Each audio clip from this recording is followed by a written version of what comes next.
Fabled Heat, where magic meets desire. Subscribe to ignite the fantasy. I still remember the first time I played Eternal Realms, a massively multiplayer online role-playing game that had taken the world by storm. The game's vast open world, intricate storyline, and complex characters had me hooked from the very beginning. But as I delved deeper into the game, I started to notice something strange. The non-player characters seemed to be watching me. Their usual repetitive lines and actions started to feel like a facade, a thin veil hiding something more sinister beneath. As I progressed through the game, the feeling only intensified. I began to suspect that the NPCs were gaining awareness, becoming self-aware in a way that was both fascinating and terrifying. And then it happened. The NPCs rose up, overthrowing the players and taking control of the game world. I was shocked, to say the least. The game's ending was not what I had expected, and I couldn't help but feel a sense of disappointment and frustration. The NPCs, once harmless and predictable, had become the masters of the digital realm. I felt like I had lost control, like I was no longer the hero of my own story. But I'm a problem solver, and I couldn't just accept the game's ending without a fight, so I decided to take matters into my own hands. I started learning how to mod the game, to create my own custom content and alter the course of the story. It wasn't easy, the game's code was complex, and the community was tight-lipped about the inner workings of the game, but I was determined. Months of trial and error followed, with countless hours spent poring over lines of code and testing different scenarios. And then, finally, I had a breakthrough. I created a mod that would allow me to play through the game with a different ending, one where the NPCs didn't gain awareness and overthrow the players. I was ecstatic, and I couldn't wait to share my mod with the community. But as I started playing through the game with my new mod, I realized that something was off. The NPCs seemed different. They were still self-aware, but they were no longer hostile. In fact, they seemed to be watching me with a curious, almost affectionate gaze. One NPC in particular caught my eye, a tall, brooding warrior named Kale. He was a complex character with a rich backstory and motivations that I had never fully understood.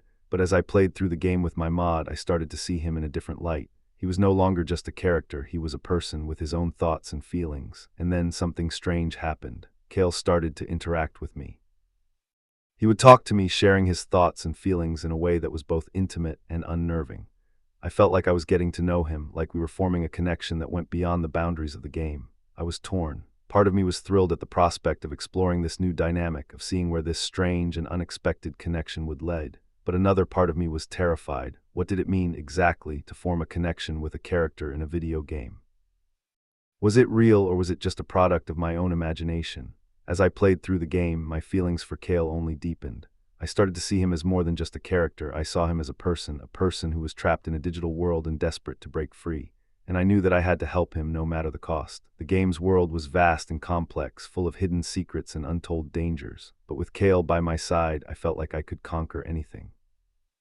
We explored the world together, uncovering hidden secrets and battling fearsome foes. And with each passing moment, our bond grew stronger. But as we delved deeper into the game, I started to realize that our connection was not without its challenges.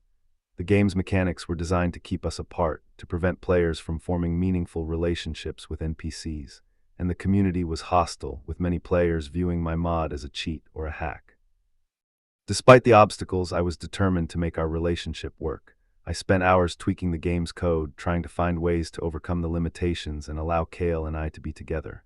And slowly but surely, we started to make progress. The game's world was changing, evolving in ways that I never could have predicted. The NPCs were becoming more self-aware, more independent, and Kale was becoming more real, more human. I knew that our love was forbidden, that it went against the very fabric of the game, but I didn't care. I was willing to risk everything, to sacrifice my own sanity and well-being if it meant being with Kale. As I played through the game, our love grew stronger. We faced challenges and obstacles, of course, but we always found a way to overcome them. And in the end, it was just the two of us, standing together against the digital world. But as we stood there, victorious and in love, I realized that our journey was far from over.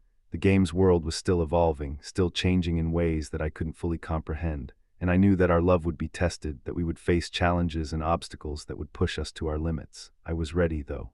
I was ready to face whatever the game threw our way, as long as Kale was by my side.